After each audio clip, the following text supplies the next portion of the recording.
벌링턴에 사는 한 은퇴한 학교 교장은 미용사에게 집을 팔고 다운사이징을 고려 중이라고 말했다. 그냥 대화였다. 그냥 머리를 다듬으면서 나눈 작은 잡담이었다. 2주 후 그녀의 전화가 울리기 시작했다. 한 번도 만난 적 없는 부동산 중개인이 그녀의 이름을 부르며 그녀가 집을 팔려고 고민 중이라는 사실을 알고 있었다. 한 번도 연락한 적 없는 재정 상담사는 그녀에게 매각 대금을 투자하는데 도움을 주겠다고 제안했다. 한 이사업체는 그녀가 요청하지도 않은 견적서를 보냈다. 그녀는 모두가 어떻게 그 사실을 알게 되었는지 이해하지 못했다. 그녀의 미용사가 다른 손님에게 그 이야기를 했고 그 손님은 디너파티에서 누군가에게 그 이야기를 했으며 그 디너파티에 있던 누군가는 부동산 업계에서 일하고 있었다. 미용실에서 나온 단 한 문장이 혼자 사는 70일 여성이 곧 수십만 달러의 현금을 손에 쥐게 된다는 사실을 아는 낯선 사람들의 연결고리로 이어졌다. 그녀에게 나쁜 일은 일어나지 않았다. 그녀는 운이 좋았다. 하지만 그녀가 자신도 모르게 만든 정보의 연결고리는 매년 캐나다 은퇴자들에게 최악의 결과를 가져오는 바로 그 연결고리와 동일하다. 2024년 캐나다 반사기 센터시 AFC는 6억 3,800만 달러 이상의 피해가 보고된 10만 8,878건의 사기 신고를 접수했다. 이 수치는 2020년 이후 300% 증가한 것이다. 그리고 AFC는 실제 사기의 단 5%만 신고된다고 추정한다. 2026년 1월 글로브 앤 메일이 CAFC 자료를 인용해 보도한 바에 따르면 실제 피해 규모는 연간 120억 달러를 넘어설 수 있다.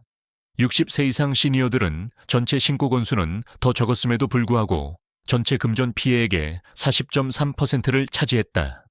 2024년 캐나다에서 사기 한 건당 평균 피해 금액은 15,028달러였다.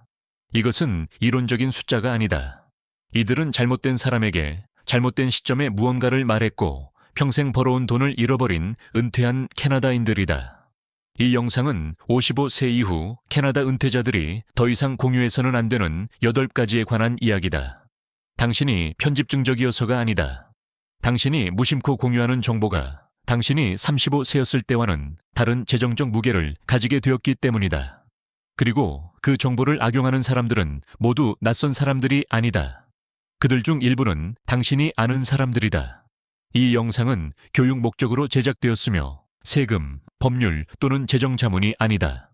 당신의 구체적인 상황에 대한 결정을 내리기 전에 반드시 자격을 갖춘 전문가와 상담하라. 내 이름은 케빈이다. 나는 매주시 RA 규정, 재정적 함정, 그리고 아무도 설명해주지 않는 문제들로부터 캐나다 은퇴자들을 보호하는 전략들을 분석한다. 그게 당신에게 필요한 내용처럼 들린다면 지금 바로 구독 버튼을 누르고 알림을 켜라. 지금 댓글을 남겨달라. 당신은 나중에 후회하게 된 재정 정보를 무심코 공유한 적이 있는가? 예 또는 아니오로 답해달라. 나는 모든 댓글을 읽는다. 이제 8가지를 하나씩 설명해 보겠다. 그리고 각각에 대해 대신 무엇을 해야 하는지도 말해주겠다. 첫 번째로 공유를 멈춰야 할 것은 당신이 언제 은퇴할 계획인지이다. 이건 완전히 무해해 보인다. 당신은 들떠 있다. 수년 동안 그날을 기다려왔다. 당신은 동료나 상세에게 앞으로 1년에서 2년 안에 은퇴를 생각하고 있다고 말한다. 당신이 그 말을 하는 순간 직장에서 당신의 위치는 바뀌기 시작한다.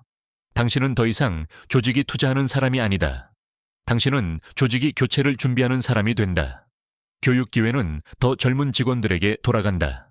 승진 가능성은 사라진다. 프로젝트에서 제외된다. 그리고 구조 조정이 시작되면 당신은 가장 쉬운 선택지가 된다. 왜냐하면 경영진은 이미 당신이 떠날 것이라는 사실을 알고 있었기 때문이다.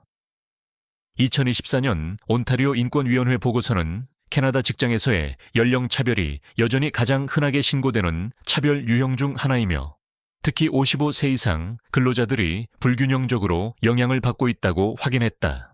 은퇴 계획을 알린다고 해서 차별이 생기는 것은 아니다. 그것은 차별을 가속화한다.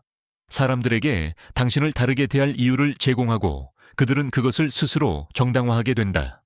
그렇다면 대신 무엇을 해야 할까? 당신의 일정은 스스로 간직하라. 준비가 되었을 때 전문적으로 통보하고 당신의 방식대로 떠나라. 다른 사람의 일정에 맞춰 떠나지 말라. 두 번째로 공유를 멈춰야 할 것은 당신이 얼마나 많은 돈을 가지고 있는지이다. 이건 어색함의 문제가 아니다. 이건 보안의 문제다. 주변 사람들이 당신의 순자산, RRSP 장호 또는 집에 얼마나 많은 자산 가치가 있는지 알게 되면 기대가 바뀌기 시작한다. 한 번도 돈을 부탁하지 않았던 가족들이 갑자기 긴급한 상황을 겪게 된다. 친구들은 투자 제안을 하기 시작한다. 거의 알지도 못하는 사람들이 재정 상품을 추천하기 시작한다. C. AFC의 2024년 연례 통계 보고서는 투자 사기가 캐나다에서 가장 큰 재정 손실 원인으로 확인되었으며 전체 신고 피해 금액의 거의 절반을 차지했다고 밝혔다. 그리고 이런 사기는 눈에 띄는 저축 자산을 가진 고령층에게 불균형적으로 영향을 미친다. 그리고 문제는 항상 낯선 사람이 아니라는 점이다. 2025년 카프 정책 브리프는 60세 이상 시니어들이 2024년에 17,000건의 사기 사건과 1억 3,790만 달러의 피해를 기록했다고 문서화했다. 노인 금융학대의 상당 부분은 가족, 간병인 또는 피해자의 사회적 관계 안에 있는 사람들로부터 발생한다. 그들은 피해자가 무엇을 가지고 있는지 알고 있기 때문이다. 가족 식사 자리에서 당신이 RRSP에 40만 달러가 있다고 말하는 순간 그 숫자는 식탁 위에만 머무르지 않는다. 그 정보는 퍼져나간다. 기대를 만들어낸다. 그리고 당신을 표시해둔다. 그렇다면 대신 무엇을 해야 할까? 당신의 재정 정보는 오직 재정 상담사, 세무 전문가, 유산 설계 변호사, 그리고 배우자와만 공유하라. 그 숫자를 다른 누구도 알 필요는 없다. 세 번째로 공유를 멈춰야 할 것은 당신의 캐나다 연금 플랜 또는 노령보장연금 수령 금액이다. 대부분의 캐나다인들은 이것을 아무렇지 않게 공유한다. 공공정보처럼 느껴지기 때문이다. 정부 혜택이다. 안전하게 이야기할 수 있는 것처럼 느껴진다. 하지만 당신의 캐나다 연금 플랜 수령 금액은 당신의 평생 소득 이력을 대략적으로 드러낸다. 이미 사람들이 알고 있는 당신의 나이와 거주 지역까지 결합되면 아기를 가진 사람에게 당신의 재정 상태를 놀라울 정도로 완전하게 보여주는 정보가 된다. 정부 기관 사칭 사기는 캐나다에서 가장 빠르게 증가하는 사기 유형 중 하나다. 누군가 캐나다 국세청을 사칭해 전화를 걸고 당신이 돈을 빚졌거나 환급받을 돈이 있다고 주장하는 세금 환급 사기는 2024년 여름 3개월 동안 캐나다인 3명 중 1명에게 영향을 미쳤다고 에퀴팩스 캐나다가 확인했다. 사기범이 이미 당신의 캐나다 연금 플랜 금액, 이름, 그리고 거주주를 알고 있다면 그들은 매우 설득력 있는 전화를 구성할 수 있으며 심지어 조심성이 많은 사람들조차 속아 넘어간 사례가 있다. 캐나다 반사기 센터는 55세 이상 성인의 27.7%가 일주일에 11건 이상의 의심스러운 연락을 받는다고 확인했다. 한 달 기준이 아니다. 일주일 기준이다. 그 양은 끊임없다. 당신이 공개적으로 공유하는 모든 개인정보는 그런 전화들을 더욱 설득력 있게 만든다. 그렇다면 대신 무엇을 해야 할까? 당신의 캐나다 연금 플랜과 노령보장연금 금액을 은행 장호처럼 다뤄라. 재정 상담사와 배우자에게만 공유하라. 그것이면 충분하다. 네 번째로 공유를 멈춰야 할 것은 당신의 유산 계획과 상속 의도이다. 이것은 가족을 무너뜨린다. 대부분 좋은 의도에서 시작된다. 당신은 자녀들을 앉혀놓고 무엇을 기대해야 하는지 말해준다. 집은 한 자녀에게 간다. 은퇴저축계좌는 다른 자녀에게 간다. 별장은 공동으로 상속된다. 당신이 그 말을 하는 순간 자녀들은 아직 도착하지도 않았고 당신이 말한 형태 그대로 오지 않을 수도 있는 상속을 기준으로 재정 결정을 내리기 시작한다. 한 자녀는 상속금을 기대하며 더 많은 빚을 진다. 다른 자녀는 분배가 불공평하다고 느끼며 상처받는다. 언급조차 되지 않은 세 번째 자녀는 완전히 배제되었다고 느낀다. 그리고 인생은 예상대로 흘러가지 않는다. 당신은 장기 요양이 필요해질 수 있다. 캐나다에서 장기 요양 시설의 평균 비용은 주와 돌봄 수준에 따라 연간 3만 달러에서 9만 달러 사이에 이른다. 당신의 저축은 줄어든다. 당신의 돌봄 비용을 충당하기 위해 집을 팔아야 할 수도 있다. 자녀들이 기대했던 상속은 사라지고 이제 그들은 당신이 자기 돈을 써버렸다고 느끼게 된다. 캐나다 변호사협회는 유언장이나 신탁으로 공식화되지 않은 비공식 유산 약속이 대부분의 경우 가족 분쟁을 초래한다고 반복적으로 기록해왔다. 캐나다의 간주 처분 규정은 당신의 유산이 최종 세금 신고에서 상당한 세금을 부담할 수 있음을 의미하며 그 결과 자녀들이 실제로 받는 금액은 더 줄어든다. 30만 달러의 약속은 국세청이 은퇴소득기금 종결세금과 별장 양도소득세를 가져간 후 15만 달러가 될 수 있다. 그렇다면 대신 무엇을 해야 할까? 자격을 갖춘 전문가와 함께 유산 계획을 세워라. 가족에게 계획이 존재한다는 사실만 알려라. 구체적인 금액이나 배분 내용은 공유하지 말라. 모든 것은 유언장이나 신탁으로 공식화하라. 당신의 자녀들은 아무것도 기대하지 않다가 놀라는 편이 모든 것을 기대했다가 실망하는 것보다 훨씬 낫다. 5번째로 공유를 멈춰야 할 것은 당신의 비밀번호와 계정 접근 권한이다. 캐나다의 은퇴자들은 흔히 안전장치라는 이유로 성인 자녀들과 로그인 정보를 공유한다. 내게 무슨 일이 생기면 네가 접근해야 할 거야. 의도는 좋다. 하지만 보안 측면에서는 치명적이다. 비밀번호를 공유하는 순간 당신은 은행과 증권사가 구축해놓은 모든 사기 방지 시스템을 무력화한다. 이 단계 인증은 의미가 없어진다. 계정 모니터링도 무용지물이 된다. 그리고 자녀의 휴대폰이나 이메일이 해킹당하면 당신의 금융 계좌들도 위험에 노출된다. 캐나다 반사기 센터는 여기에는 또 다른 악순환도 있다. 많은 60세 이상 캐나다인들은 여러 계정의 동일한 비밀번호를 사용한다. 하나의 비밀번호를 공유하는 순간 당신은 이메일, 은행 계좌, 캐나다 국세청 온라인 계정, 그리고 투자 계정까지 동시에 접근 권한을 넘겨준 것일 수 있다. 그렇다면 대신 무엇을 해야 할까? 긴급 접근 기능이 있는 비밀번호 관리 프로그램을 사용하라. 변호사가 작성한 위임장 문서를 준비하라. 이 도구들은 당신이 살아있고 판단 능력이 있을 때 보안을 해치지 않으면서도 필요한 순간 가족이 접근할 수 있게 해준다. 6번째로 공유를 멈춰야 할 것은 당신의 위임장 관련 정보이다. 누가 당신의 위임장을 가지고 있는지뿐 아니라 그 사실을 누구에게 말하는지도 조심해야 한다. 그 체계 밖에 누군가가 누가 위임장을 가지고 있는지, 그리고 그것이 무엇을 포함하는지 알게 되는 순간 그들은 누구를 압박해야 하는지, 누구를 조종해야 하는지, 누구에게 부탁해야 하는지를 알게 된다. 캐나다의 대부분 위임장 제도에는 법원의 감독이 없다. 위임장을 가진 사람은 아무도 지켜보지 않는 상황에서 당신을 대신해 재정 결정을 내릴 수 있다. 다른 가족 구성원들이 누가 그 권한을 가졌는지 알고 그 선택에 불만을 품게 되면 모든 결정이 문제시되기 시작한다. 형제자매들은 싸우게 된다. 위임장을 가진 사람은 모든 방향에서 압박을 받게 된다.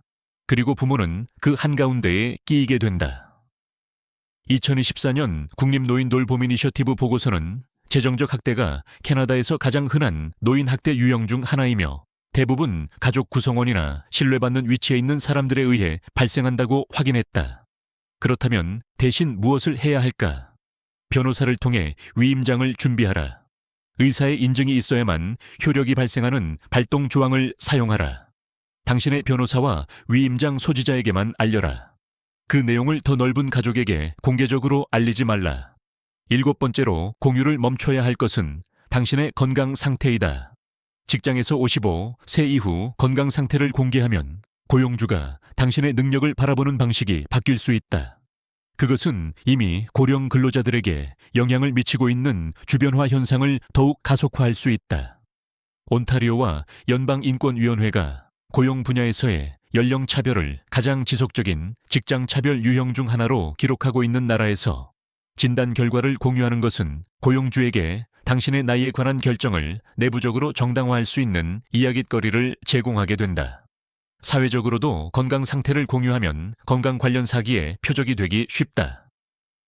캐나다 반사기 센터는 가짜 건강 보조제 제한, 가짜 보험 업그레이드, 가짜 치료 프로그램 등을 포함한 서비스 사기가 30세 이상 피해자들에게 불균형적으로 영향을 미치며 특히 시니어들이 가장 많이 표적이 된다고 확인했다.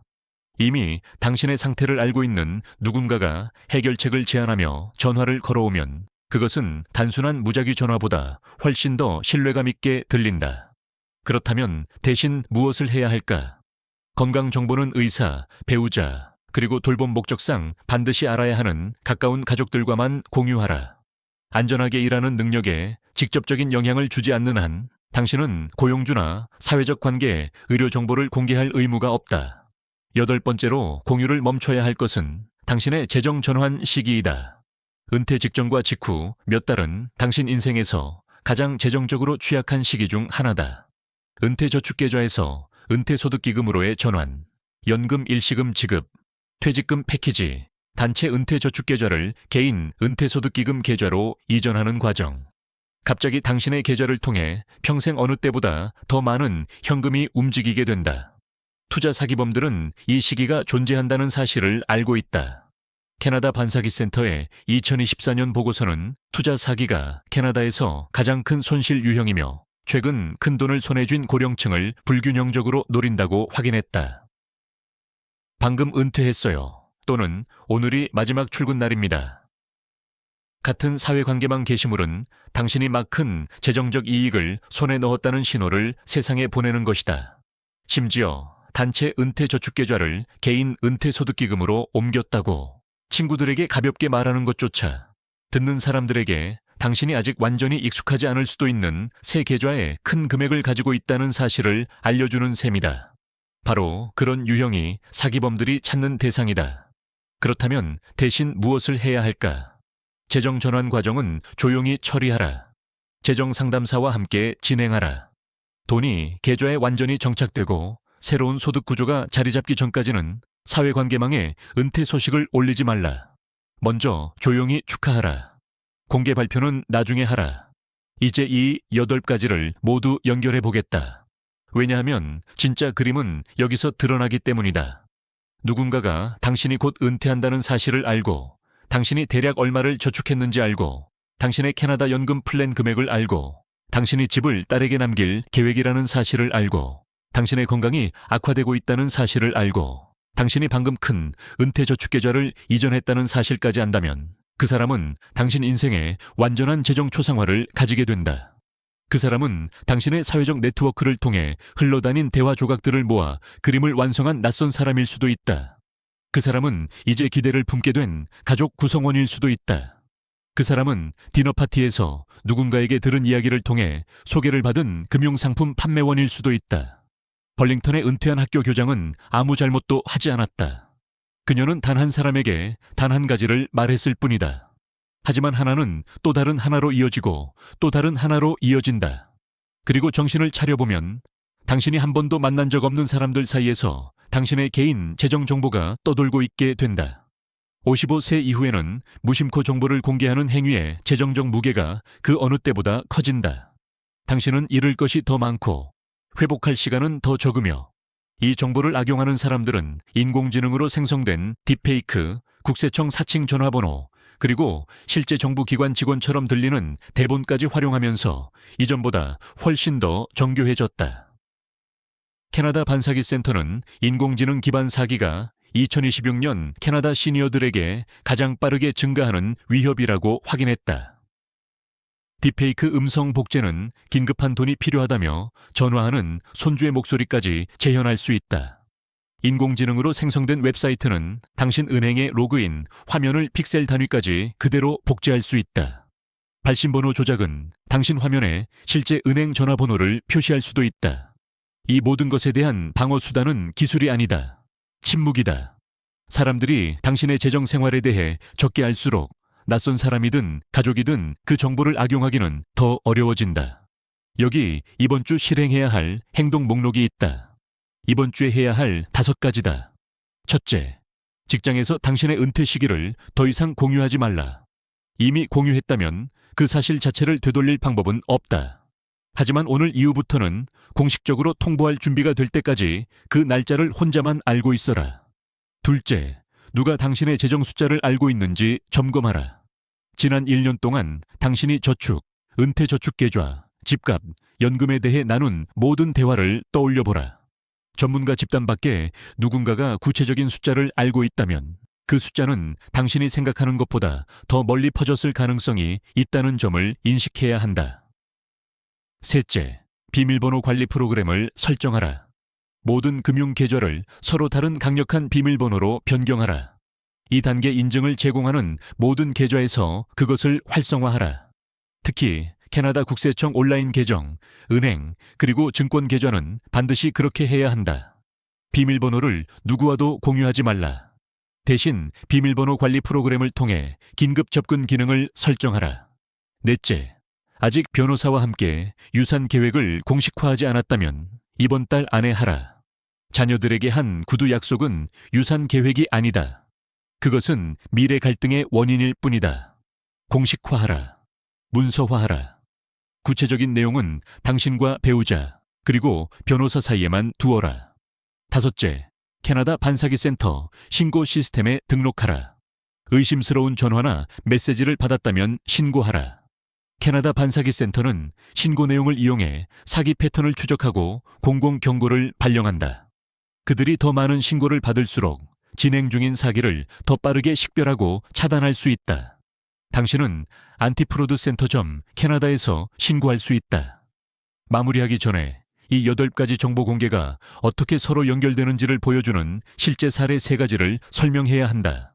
대부분의 사람들은 이것들을 하나씩 따로 생각한다. 진짜 위험은 그것들이 결합될 때 발생한다. 첫 번째 사례. 레이먼드는 63세다. 그는 온타리오주 키치너에서 시설 관리자로 일한다. 8월 회사 바비큐 행사에서 그는 동료에게 내년 3월에 은퇴할 계획이라고 말한다. 9월이 되자 그의 상사는 대규모 건물 개보수 프로젝트를 더 젊은 직원에게 맡긴다. 이유는 레이먼드가 곧 퇴직 전환 단계에 들어가기 때문이라는 것이었다. 11월 구조조정 과정에서 레이먼드의 직책은 사라진다. 그는 퇴직 보상 패키지를 제안받는다. 회사는 이미 그가 떠날 예정이라는 사실을 알고 있었기 때문에 그들이 제시할 수 있는 최소 금액을 계산했다. 레이먼드는 싸우려면 몇 달이 걸릴 것이라는 이유로 그 제안을 받아들인다. 레이먼드의 퇴직 보상금은 42,000달러였다. 만약 그가 사전에 은퇴 계획을 밝히지 않은 상태에서 해고되었다면 그의 협상 위치는 훨씬 더 강했을 것이다. 이후 한 고용 전문 변호사는 그의 근속 연수를 고려했을 때 퇴직 보상금이 6만 달러에 더 가까웠어야 했다고 말해준다. 그 정보 공개는 그에게 약 1만 8천 달러의 손실을 안겼다. 바비큐 행사에서 한 문장. 이제 그 여파를 더해보자. 레이먼드는 원래 3월까지 일할 계획이었고, 그랬다면 3개월치 추가 은퇴저축계좌, 납입과 회사 연금 매칭 혜택을 받을 수 있었다. 11월 해고는 그 납입금까지 사라지게 만들었다. 총 약 4,000달러였다. 원래 4월에 시작될 예정이었던 그의 은퇴저축계좌. 인출 전략은 이제 12월에 시작되어야 했지만 한 문장의 총 비용, 약 1만 8천 달러의 감소된 퇴직 보상금, 4천 달러의 손실된 납입금, 그리고 늦어진 인출 전략으로 인한 계산할 수 없지만 분명히 존재하는 손실. 두 번째 사례. 리사는 67세다. 그녀는 2년 전 퀘벡주 트루아리비에르에서 교사 생활을 은퇴했다. 그녀는 안정적이다. 그녀는 연간 4만 5천 달러의 교사 연금, 1만 1,000달러의 캐나다 연금 플랜, 8,900달러의 노령 보장 연금, 그리고 8만 2천 달러가 들어있는 비과세 저축계좌를 가지고 있다. 그녀의 가계 재정 상태는 매우 탄탄하다. 가족 모임에서 시누이가 은퇴 생활이 어떤지 묻는다. 리사는 자신의 연금이 넉넉하고 비과세 저축계좌를 꾸준히 늘려가고 있다고 말한다. 그녀는 구체적인 숫자는 말하지 않았지만 경제적으로 잘 지내고 있다는 인상을 남긴다. 3개월 후 리사의 조카가 전화를 건다. 그는 창업하려는 사업에 2만 5천 달러가 필요했다. 그는 자신의 어머니, 즉 리사의 시누이로부터 리사가 여유롭다는 이야기를 들었다. 그는 그것을 대출이라고 표현했다. 리사는 압박감을 느낀다. 그녀는 자신의 비과세 저축계좌에서 1만 5천 달러를 꺼내 조카에게 준다. 그 사업은 8개월 안에 실패한다. 돈은 사라진다. 조카는 갚을 수 없다. 리사와 신우이의 관계는 어색해진다. 그녀의 비과세 저축계좌는 원래 눈에 띄지 않는 비상자금 역할을 해야 했지만 이제 1만 5천 달러가 줄어들었다. 그리고 그 인출로 인한 납입 한도는 다음 해 1월 1일이 되어야 다시 복구된다. 정보의 연결고리. 리사는 신우이에게 자신이 안정적이라고 말했다. 신우이는 아들에게 리사가 돈이 있다고 말했다. 그 아들은 그 돈 일부를 부탁하기 위해 전화를 걸었다. 누구도 아기를 가지고 행동하지 않았다. 누구도 리사를 해치려 하지 않았다. 하지만 재정적 결과는 현실이었고 가족 관계는 영원히 바뀌었다. 리사가 했어야 했던 말은 이것이었다. 은퇴 생활은 괜찮아요. 잘 지내고 있어요. 그리고 대화를 다른 주제로 돌렸어야 했다. 겸손한 표현은 부탁을 불러오지 않는다.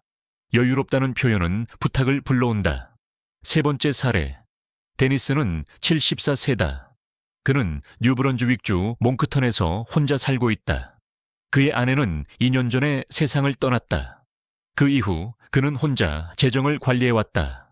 그는 은퇴소득기금, 캐나다 연금 플랜, 노령보장연금, 그리고 소규모 비등록 투자 계좌를 가지고 있다. 그는 부자는 아니지만 안정적이다. 데니스의 손자는 컴퓨터를 도와준다. 데니스는 손자가 장부를 확인해 줄 수 있도록 은행 사이트 비밀번호를 알려준다. 손자는 23세다. 나쁜 사람은 아니다.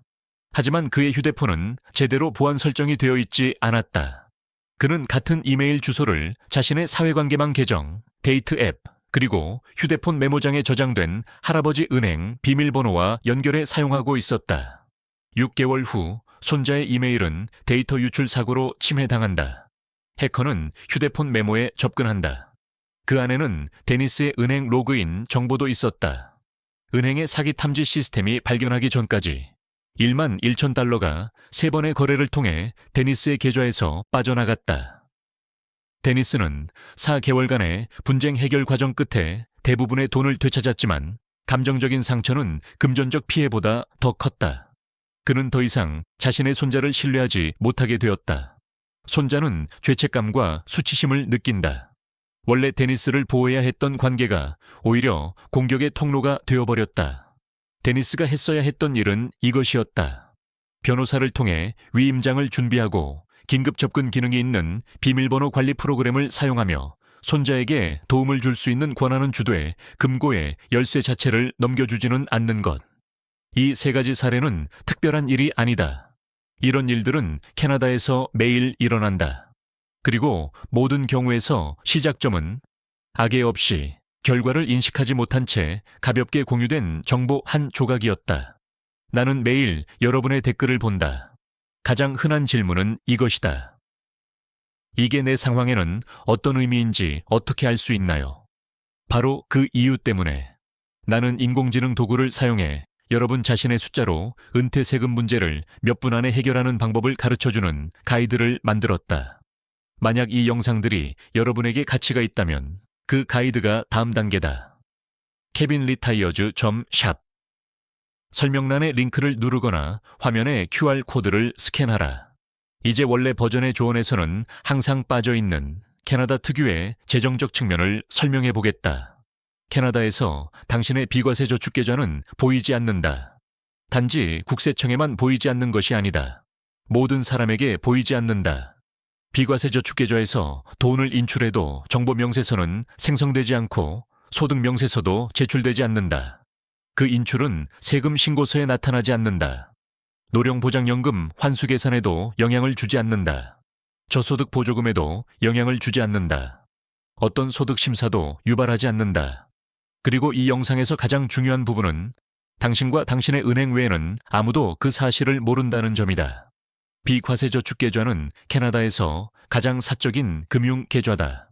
만약 여러분이 내가 이 채널의 다른 영상들에서 설명한 은퇴저축계좌 인출 전략을 통해 이 계좌를 키워왔다면 여러분은 국세청에도 가족에게도 그리고 여러분의 자산 규모를 알고 싶어하는 누구에게도 완전히 보이지 않는 계좌 안에 10만 달러 이상을 보유하고 있을 수도 있다. 이것은 미국에는 존재하지 않는 보호 장치다. 미국 은퇴자들에게는 비과세 저축계좌와 같은 것이 없다. 그들의 모든 계좌, 전통 개인 은퇴 계좌, 비과세 개인 은퇴 계좌, 일반 투자 계좌는 모두 정보 명세서와 세금 보고를 발생시킨다. 비과세 저축 계좌는 캐나다만의 제도이며 그리고 독보적으로 사적인 계좌다. 만약 가족을 돕고 싶다면 그 돈은 비과세 저축 계좌에서 나와야 한다. 무언가를 숨기기 때문이 아니다. 비과세 저축 계좌 인출은 세금 사건도 만들지 않고 정보 기록도 남기지 않으며 국세청 문제도 유발하지 않기 때문에 어떤 목적이든 가장 깔끔한 자금 출처가 된다.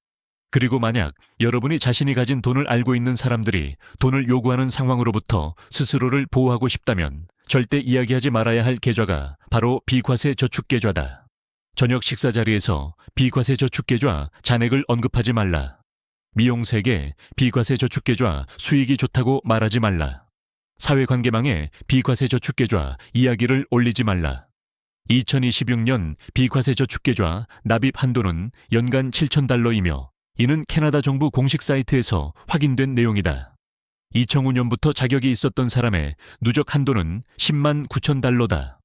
부부라면 조용하고 보이지 않으며 국세청의 영향을 받지 않는 돈이 $21만 8천 된다. 그 계좌를 키워라. 보호하라. 그리고 조용히 유지하라.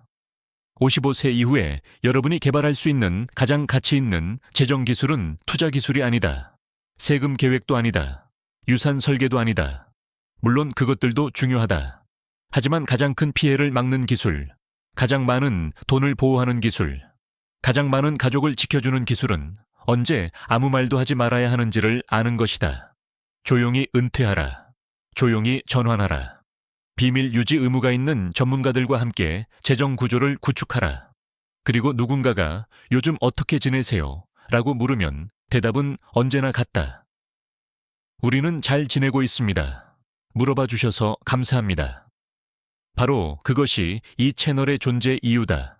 나는 케빈이다. 만약 이 영상이 여러분이 무엇을 공유해야 하는지에 대한 생각을 바꿔놓았다면 지금 바로 좋아요 버튼을 눌러달라. 1초밖에 걸리지 않으며 이 영상이 잘못된 사람에게 잘못된 말을 하기 전에 꼭 들어야 하는 더 많은 캐나다 은퇴자들에게 도달하도록 도와준다. 댓글을 남겨달라. 8가지 중 어떤 것이 가장 놀라웠는가? 숫자만 적어달라. 다음 영상에서 만나겠다.